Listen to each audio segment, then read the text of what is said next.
Shalom everyone, my name is Rabbi Elliot Salo Schoenberg. I am the International Director of Placement for the Rabbinical Assembly. Welcome to 8 Ratzon Katan, a program the Rabbinical Assembly has been doing for almost 20 years. Years ago we discovered that placement is a two-part process. First part is actually about finding the rabbi or finding the rabbinic position. And the second part is integrating the new rabbi into the new place of employment, transition, which for us we have called 8 Ratzon, a precious moment of opportunity.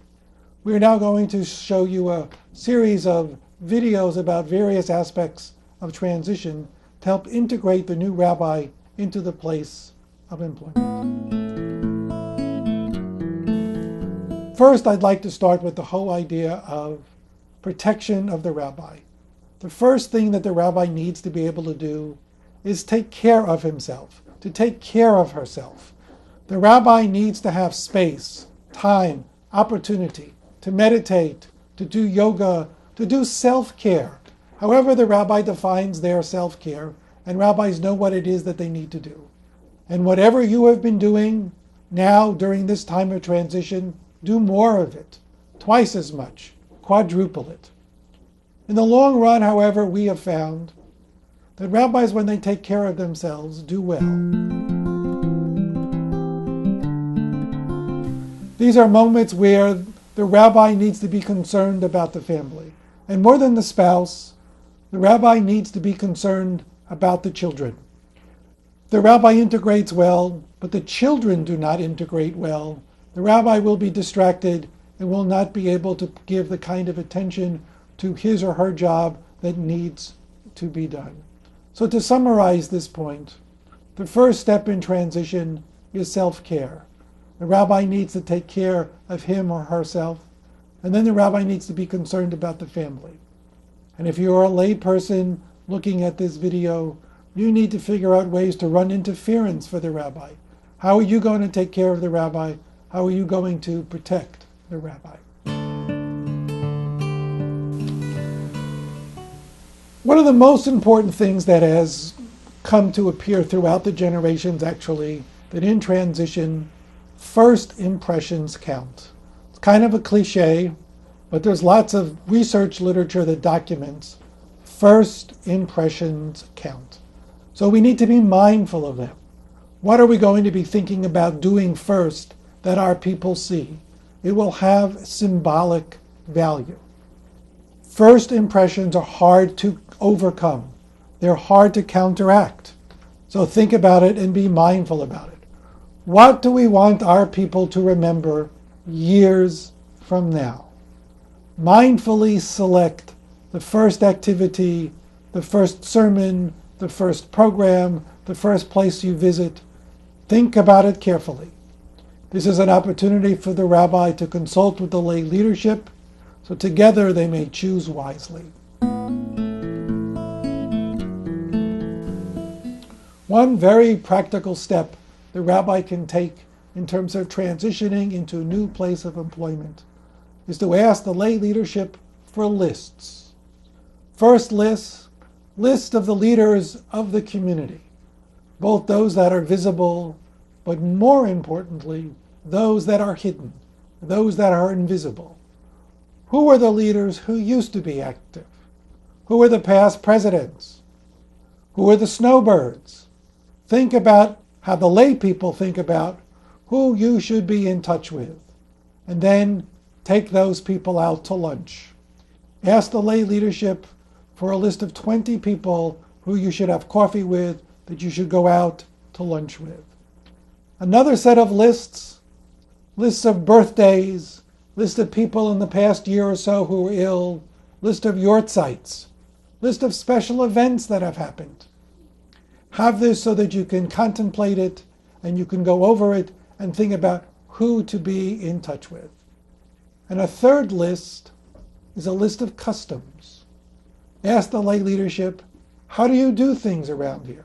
Not that one way is right and one way is wrong, but just so you know, before we make any changes, let's get a list of how things are done here, what's the customary way, of doing things.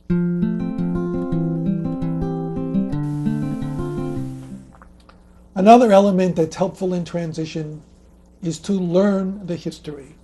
What's important about this is not only the content, but the process. When you, as the new leader, ask information and ask about the history, that's an act of respect. It's saying that what came before you is important and you want to learn about it. Ask about people, ask about events, ask about accomplishments, ask members of the community, what are they proud of? Friends, one thing that we can do is actually an exercise called the Wall of Wonder, which evokes stories and facts and memories about the institution or the congregation that will enable the rabbi, the new leader, to learn the history of the community. The exercise is called the Wall of Wonder. You put butcher block paper up along on the walls, and you draw a line through the middle of it. And when you do that, above the line, you put national and international events. Below the line, you put personal events that take place inside the congregation or the school or the campus. And when people have put up their events, they talk about what it means. They talk about what happens. And the rabbi is listening. Again, we have both content and process here. This is a great exercise to do, and at this link, you can find out more detailed information about how to exactly do this. One of the biggest pressures that rabbis have when they come to a new congregation or to a new institution or to a new school is to make changes. There's a mandate for change. There's pressure to change. In the business world, this is the paradigm. And we've learned over the years that the best advice that we can give to a new rabbi in any setting is slow down the changes. You might want to ask, though, those who are coming to you to list their suggestions. But it's a warning. Be careful. It's a trap. Don't make changes quickly. Find out about what's going on, but stress the continuities. Actually, your very presence and coming is a disruptive change. It's a very big change. More important, stress the continuities. What will be the same? It's not that you're not going to make changes, just don't make them right away. Going back to our previous point, affirm the history. Talk about all the accomplishments of the past. Talk about what the congregation or the institution is proud of. Affirm that history. Be able then to talk about, now we're looking to the next chapter. It's very important not to discount the past. Very important to stress the continuities, slow down the changes. In transition, there will be surprises. It's not as if there won't be obstacles. Not everyone will communicate clearly and constantly about all the things that need to be done.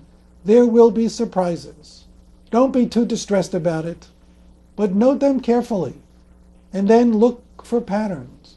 Are there surprises with a particular person regularly? Are there surprises with a particular part of the institution?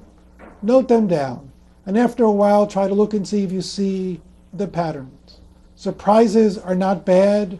Surprises are not good. They are information. And then do an analysis.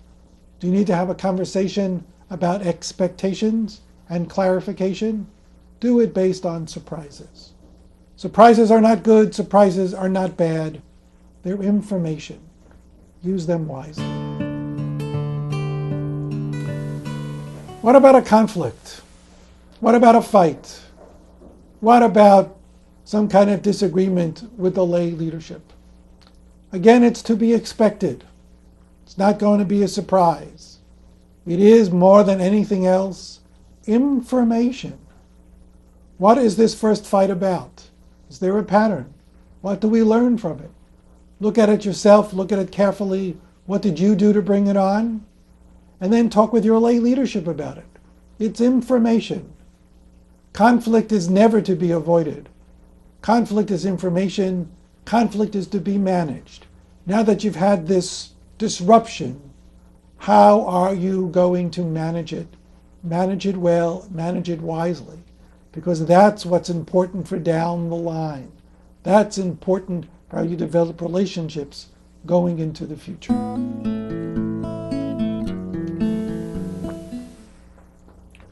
As you transition into your leadership role, one way that's very helpful to start is to ask for documents. Ask for documentation. I've found that over the years that notes for minutes is one of the most important pieces of information that a rabbi can have. So minutes for board meetings, minutes for the education committee, minutes from the ritual committee.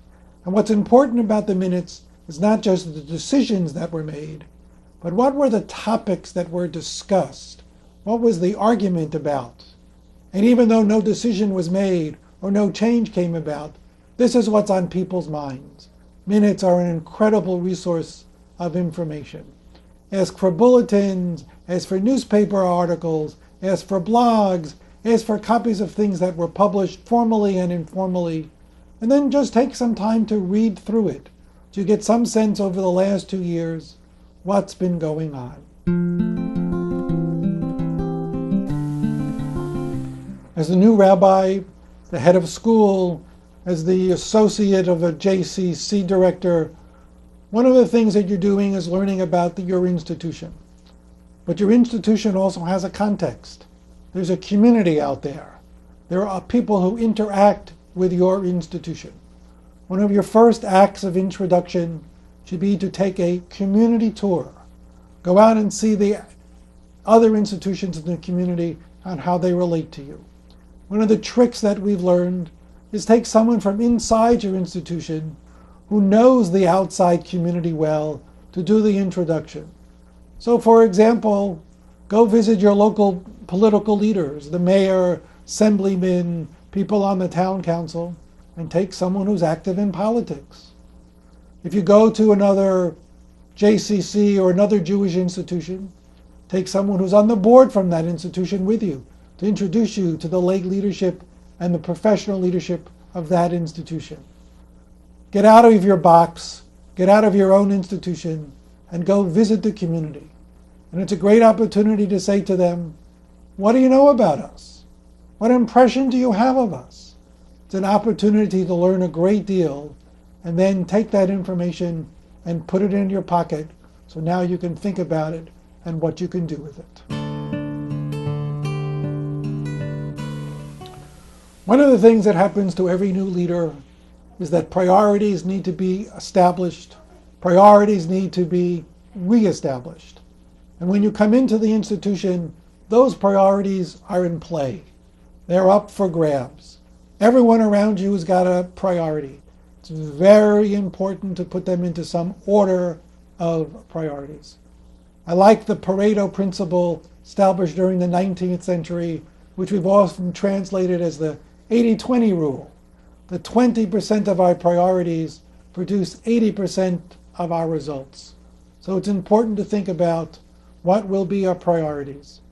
One of my past presidents in a synagogue more than 20 years ago said to me, Rabbi, you pick a priority, I'm going to pick a priority, and together we will pick a third priority to work together. There are many ways to get to those priorities, but we need to be clear, we need to be articulate about them. Then we need to say is, here's the order we're going to work on them. We need to remember that at this moment of transition, priorities are in play. They will be renegotiated. So it's time to do it very carefully and with intention. Shalom everyone. My name is Elliot Schoenberg. We've been discussing moments of transition for new leaders, for new rabbis coming into their congregation, their school, their campus, their not-for-profit. Many years ago, we learned that 50% of the work is actually finding the employment, actually finding the job. But 50% of it, the other 50%, is how do you transition into it? And there are some very practical steps to take that many people have experienced in the past have shared with us. I hope you find Deit Ratzon Katan helpful and you will participate in many of our other programs as we move into the future. Shalom and Lekei Krat.